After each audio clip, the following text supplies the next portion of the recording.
না তুমি চাইলে কন্টিনিউ করতে। না না না না স্যার বসেন না। স্যার আপনি লিখছেন। ও বাবা মা দেখে যাও তোমাদের গুণধর টিচারের কাজ সর্বনাশ করে ফেলছে, তাড়াতাড়ি আসো বাবা মা। সর্বনাশ হয়ে গেছে।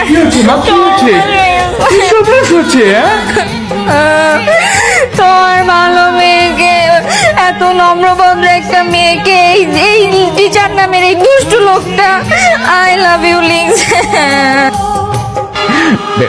আর কখনো প্রেম নিবেদন করবে না, কেমন?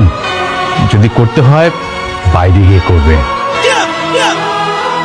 আমরা বাসায় আছি না, বাসার ভিতরে প্রেম টেম ব্যাপারটা কেমন হয়ে যায় না?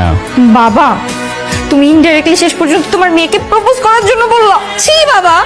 আচ্ছা শোনো বাবা, কি খাবে তুমি?